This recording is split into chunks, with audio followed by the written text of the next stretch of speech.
Hey guys, I had no intention of making this video tonight. It's actually really late at night, but occasionally a topic will get so in your face that you just have to do it. It just has to be done. So a couple of nights ago, there was a story really briefly on television. They were talking about something else, and they mentioned very briefly about Japan's rankings internationally for English. And we talked about this on a previous video. In 2022, there was one of those things they do every now and again. They test the English levels of all the non-native English countries. So obviously, you know, the US and Australia and New Zealand and all those native English-speaking countries, English is the first language countries, don't get included. But all the other ones, like most of Europe and most of Asia and all the other countries where English is a second language, all get tested to find out their rankings, right? And usually, you know, the top 20 are all European countries and then some Asian countries and then all over the place. Actually, I'll put it up on the screen now if I think of it. We've got some of the results there, you know, and a few years ago, Japan was like 60, and then it was 72, and then last year it was 80th. And above us, above Japan was Mongolia and all these other places. You know, 80th in the world. Actually quite amazing if you have a look at those statistics. It's quite amazing the countries that beat Japan, considering how much time they spend here on education, right? So we've talked about this on previous videos before about why the English levels in Japan are so low, and it's a big part of just the way it's treated in the education system. It's just not treated seriously. It's not treated like a language. They treat it like some sort of like social studies or some topic like that, where they expect the kids just to memorize it all, you know, and just not using it. They don't use it as communication tool. We've addressed that on previous videos where the education system fails. But what triggered this video was I was just about to go to sleep and the television was on, and that thing from, you know, being ranked 80th has been ringing in my ears for the last couple of days. You know, it's one of those things that just almost made a video about it. And then tonight, they've got one of those late night TV shows on, and it's the classic. They've got the talent sitting in the studio. So the talent are the semi-famous people who sit there and talk. And then they have the audience, studio audience, which is they always have these really like 20-year-old, 22-year-old, mostly girls, just all in rows, like little robots, all sitting there in rows, and they all laugh on cue, and they all behave exactly how they're supposed to, right, like little robots, all wearing masks, incidentally, just by the by. And the topic that they were doing was English, right, and it really demonstrated a lot of things about why English in Japan fails so much. And again, there's always someone who jumps up. Japan's Japanese, they don't have to speak English. There's always someone who jumps up and says that. Not normally a Japanese person, by the way, but someone else who feels the need to defend Japan. We've never ever said on any video that Japanese people should speak English. Never said it. We have the English Friendly Directory that actually is a list of businesses where they do use English. But we've never once said on any video that the Japanese people should speak English. We don't say it. The Japanese government say it now and again.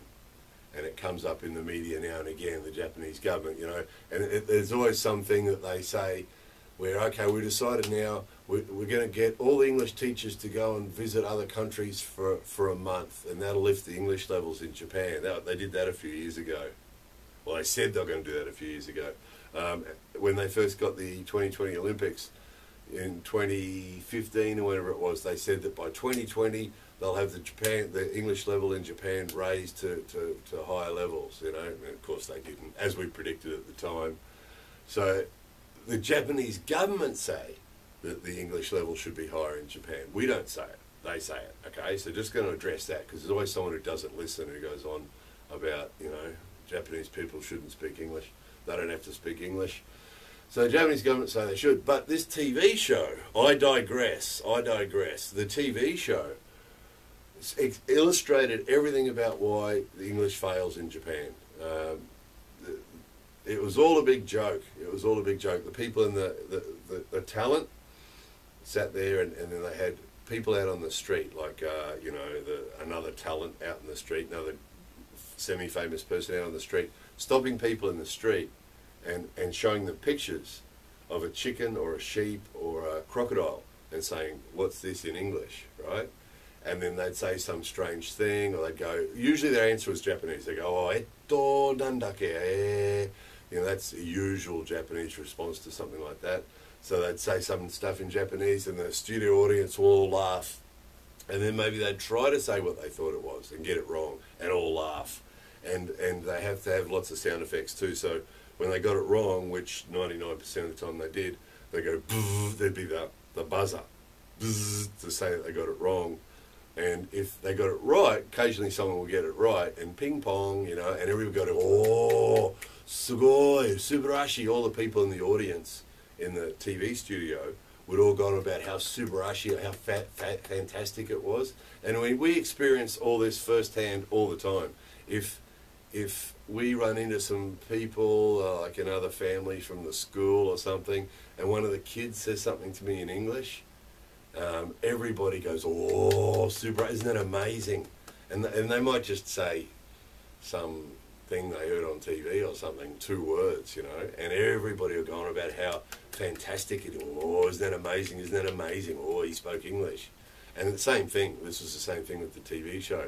You know, someone would go, oh, that's a chicken, which is pretty amazing because they often use the word chicken for cooked chicken, for chicken meat in Japan, and, you know, Family Mart chicken, Fami Chiki, and all that sort of stuff. So you hear it all the time, but nobody seemed to know what a chicken was, or a crocodile, or a sheep. And then if someone did get it right, everyone in the studio audience would, oh, and they'd go ping pong, the ping pong sound of they got it correct, ping pong, and everybody would go, oh, subarashi, subarashi, right? So it illustrates a whole heap of stuff. It illustrates the whole show illustrated that English for them is entertainment, and that's, as we've talked about before with Japanglish and all that sort of thing. You very rarely see English used in Japan for communication. It's used as decoration to make things look modern and cool, or it's used, you know, to give an image, but it's not used for communication. You know, usually, and we've illustrated this so many times in the past, you know, they might use the name of something might be in English, but then all the explanation will be in Japanese, or a menu where it says drinks at the top, and then the whole menu's in Japanese.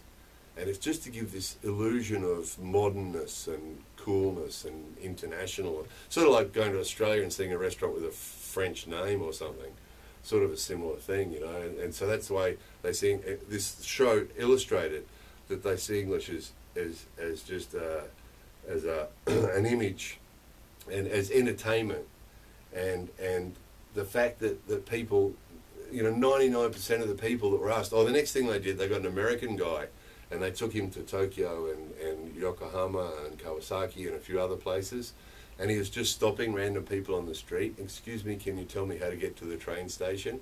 And because 99% of etto nandake, right? And Japanese responses to it, and no idea. And then everybody in the studio would all laugh, right? How funny it is that this person's, and they're not laughing at the person in a sort of a negative or an attacking way. It's just that they know if it was them, that's how they'd react too. And it's like, oh, you know, oh, and that's how people react here. Everything about this TV show, there was not one surprise in it for me, because it's that same stuff that I experience here all the time. You know, if there's a group of people and you speak English to them, they'll all, oh, etto nandake, ha ha ha, you know, ha ha, it's so funny, someone's trying to speak English. You know, and that's the way they see it. They don't see it as a legitimate or an important communication thing. They just see it as this entertaining sort of a ha-ha-ha thing. And if people get it wrong, it's all very funny, because English is such a mystery to all of us that when someone gets it wrong, it's just so funny, because isn't English funny, right? And if someone gets it right, even a little bit right, and because that was the other cringy thing about it, is when someone did answer and did manage to half understand the question and give a half English response, which was generally pretty poor English anyway, and with terrible pronunciation, everybody, oh, subarashi, ping pong, and oh, super, isn't that amazing, isn't that amazing? You know, any of you guys who live in Europe, or anybody who's travelled to Europe, where, you know, people are using English as a second language, as a communication tool. And I mean, there's so many places in Europe where people speak English better than I do, right? And you know, it's not seen as an entertainment or as a amusement or as a mystery. That's the other thing that it illustrated, was that it's all a big mystery to them. You know, that to most Japanese people, it's all just a big mystery. You know, occasionally they stumbled across someone who'd learnt English. Well, everybody learns some English at school, but most of them forget all of it, and they never used it for communication. You know, that we've talked about this before. This is the problem with the education system when it comes to English, is that they don't teach it for communication. They just give them all this stuff, these books and all these bits of paper, all this English on it that they have to remember.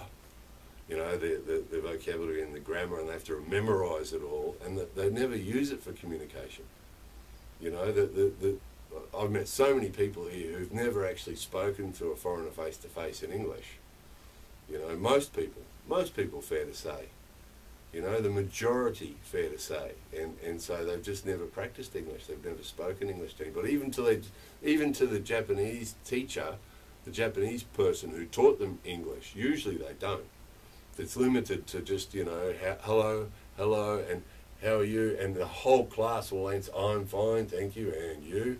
So it's not used as a communication tool. It's just a parroted thing that they don't really learn, you know. So just what triggered the video was, I mean, I was actually pretty ready to sleep, right? Which might explain the rambling, but it just sometimes stuff here gets so in your face, it's just so obvious. You know, that 2 days ago, it was just mentioned briefly on television. They were talking about something else. I can't remember what it was, but just briefly mentioned this thing that, you know, Japan 80th in the world, and in language, English as second language, ranked 80th in the world. You know, and here it was 2 days ago, and oh, it's no good. And here we are tonight with all the reasons why, illustrated in this one. It's probably still going. It was on for 30 minutes. And I walked away to make this video. It's probably still going in there. So for at least 30 minutes, they just had a series of things. First of all, they were showing people these pictures of a chicken and a crocodile and a sheep. And then they had the American guy stopping people in the street and asking questions. And just this constant going back to the studio for the big reaction, you know. And it's so self-explanatory, you know. It's self-explanatory when you watch it. It's just like, well, here it is. This is the reason. You know, this is the overwhelming reason. I mean, obviously the education system and a few things like that contribute as well, cultural things and things like that. But when you could see the way all these people were universally behaving in relation to English, it just explains it. They see it as a mystery. They see it as entertainment. They see it as something that's just impossible. It's impossible. That's why they laugh. That's why they laugh at the people getting it wrong, because they just think, oh, isn't English impossible? Isn't it impossible? This guy, American guy's asking, can you tell me which way I need to find a bank? I need to find a bank to exchange money. I mean, that just, nobody knew what that meant. I need to find a bank so I can exchange some money. And nobody knew what that meant. That was a big mystery, and they're all laughing. And because the people in the studio are seeing it on the screen with subtitles, so they knew what he was saying. But they're all laughing because they're saying, oh, isn't that impossible? No one's going to know what that means. Right. So you watch it, it's like, well, there it is. Anybody who wants to know why the English level in Japan is so bad, just watch that. That whole attitude that universally everybody in Japan has. Not everybody, that's not fair, but the majority of people. English is a big mystery. It's just a funny entertainment. It's impossible to understand and to use, and it's just a big mystery thing, you know. And it goes in that category. It doesn't go in the communications category or in the you know, with the important subjects that you learn category. Sort of like the way people who weren't very good at golf might see golf or something. Oh, golf, it's impossible. How can you hit that ball with that club? And just that sort of thing, you know. It's just an entertainment and an amusement and a... Anyway, there it was. Why English in Japan fails. Well, actually, that was the topic of a video years ago. I'm sure I already made a video and called it that. Why English fails in Japan. I'm going to call this one that too, because that's what it is. That's what it is. Why English in Japan fails. Anyway, I'm not going to be able to sleep now. More videos coming soon.